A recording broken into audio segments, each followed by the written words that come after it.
लग्नाची बेडी या मालिकेच्या आजच्या भागामध्ये आपण पाहणार आहोत. राघव कृष्णाला डान्स करायला लावत आहे.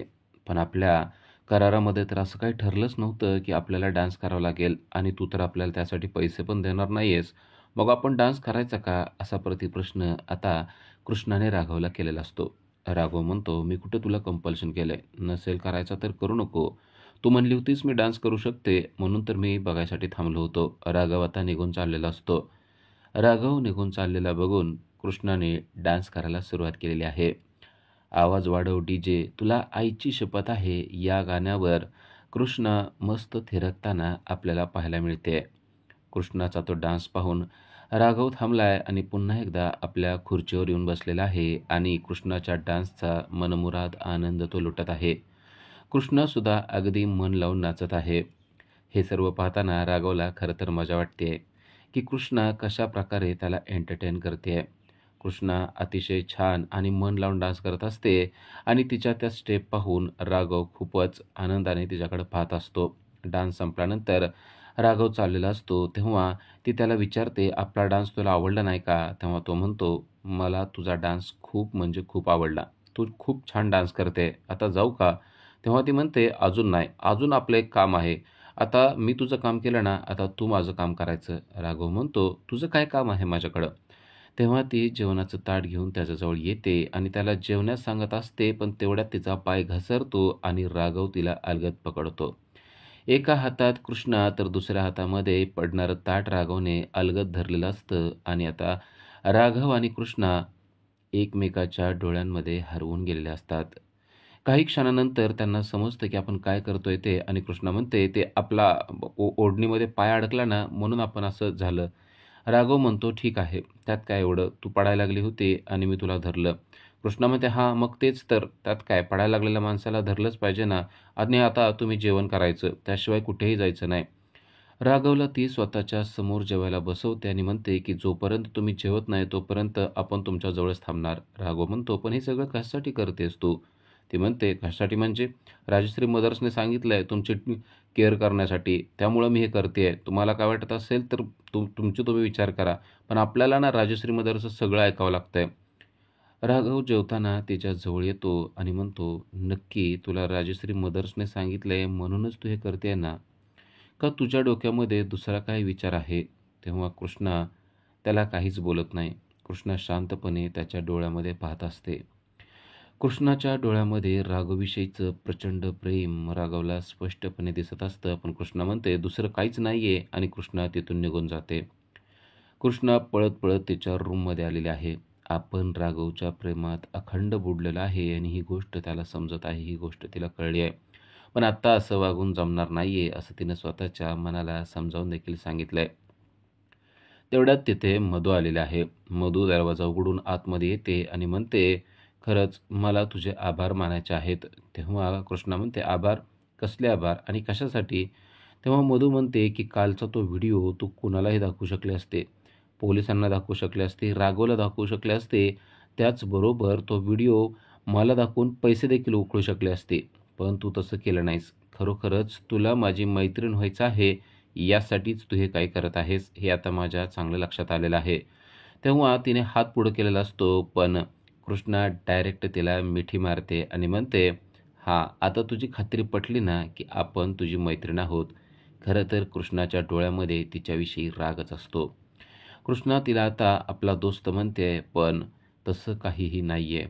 इकडे राघव आणि ऋषभ एकमेकाशी बोलत असतात, तेव्हा कृष्णाविषयी राघव सांगतो, की ती कृष्णा नसून सिंधूच आहे, अशी आता मला खात्री पटत आहे. ती माझी ज्या पद्धतीनं काळजी घेते ना, तशी काळजी फक्त सिंधूच माझ्यासाठी घ्यायची. माझ्यासाठी जेवायला थांबणं, मला एक-एक घास भरवणं, अशा जुन्या गोष्टी राघव ऋषभला सांगत आहे. ऋषभ देखील म्हणतोय, "असं असेल तर ही कृष्णा नसून सिंधू असण्याची खात्री मलाही पटत चालली आहे." तर इकडे मधू आता खूपच खुश झाली आहे, कारण आपला व्हिडिओ कृष्णा आता कोणाला सुद्धा दाखवणार नाहीये आणि कृष्णा आणि मधू आपली मैत्री झाली असं तिला सांगत आहे.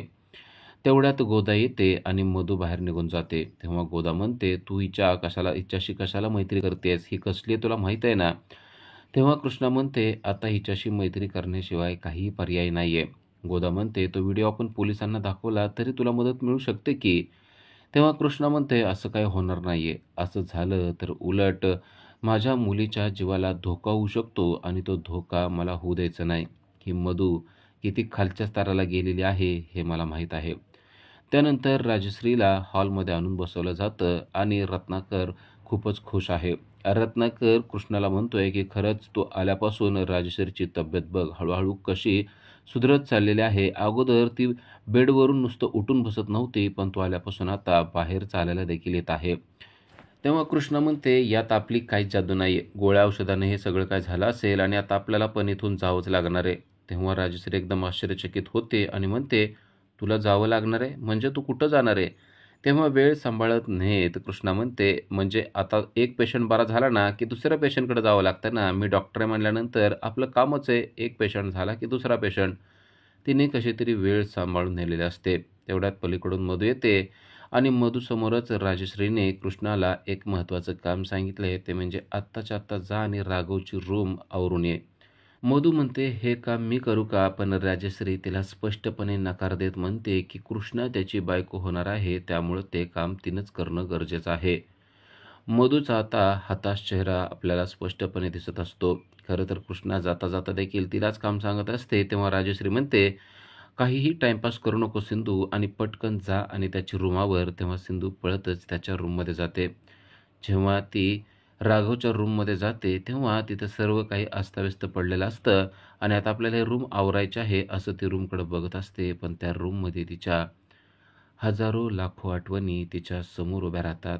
कशाप्रकारे आपण राघवला घास भरवला होता, कशाप्रकारे राघवने आपणासाठी काळजी घेतलेली होती, राघवने आपल्या गालाला हात लावून आपल्याशी बोललेले संवाद, अशा काही गोष्टी तिला आठवत आहेत. ही रूम म्हणजे आपल्यासाठी स्वर्गच आहे, अशा प्रकारची भावना तिच्या मनामध्ये तयार झालेली असते. कृष्णा राघवच्या बेडवर बसलेला आहे आणि तिथली प्रत्येक वस्तू ती हाताने स्पर्श करून पाहत आहे. प्रत्येक वस्तूच्या स्पर्शामध्ये तिला वेगळंच प्रेम जाणवत आहे. तेवढ्यात राघव बाथरूममधून अंघोळ करून बाहेर येतो आणि आलेल्या राघवकडं पाहून कृष्णा मात्र आरडाओरडा करायला सुरुवात करते.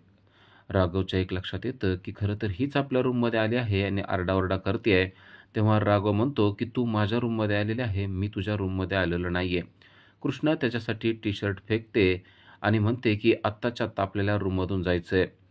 राघव तिच्या जवळ आलेला असतो आणि कृष्णाचा तो टी-शर्ट घेत असताना राघव त्या टी-शर्टऐवजी कृष्णालाच गोल फिरवतो आणि आपल्या बाहुपाशात घेतो.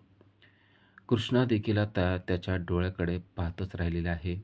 खरं तर कृष्णाला जे हवं आहे तेच घडतंय आणि राघवला देखील ती गोष्ट लक्षात येते, की कृष्णाला या गोष्टी हव्या आहेत. कृष्णा राघवच्या प्रेमात पडत चाललेली गोष्ट राघवच्या देखील लक्षात आलेली आहे. कृष्णा एकटक राघवकडं पाहतच राहते आणि नंतर एकदम जागी होते आणि म्हणते, "ए टोपी, तुला माहीत आहे ना, आपण तसली पोरगी नाही. आपल्याला रूममध्ये थांबायचं नाही. आपण म्हणलंय ना, आपल्याला आत्ताच्या आत्ता या रूममधून निघून जायचं आहे. सर सर सर सोड, वाट दे आपल्याला." असं म्हणून ती आता कांगावा करायला लागते. तेव्हा राघव म्हणतो, की "ठीक आहे, मी तरी तुला कुठं थांब म्हणतोय. तुला नाही थांबायचं आहे ना, तर तू जा. पण तू आली होतीस ती तुझ्या मर्जीनंच आली होती, ही गोष्ट लक्षात ठेव." स्वतःच्या हातातली फुलदाणी राघवच्या हातात देऊन कसाबसा कृष्णा त्या रूममधून जीव वाचवून पळण्याचा प्रयत्न करत असते. राघव मात्र तिला व्यवस्थित रस्ता दाखवून, "तू काही काळजी करू नको, तुझ्या मनाविरुद्ध काहीही घडणार नाहीये आणि मी काय असला तसला माणूस नाहीये," असं तिला समजावून सांगतो.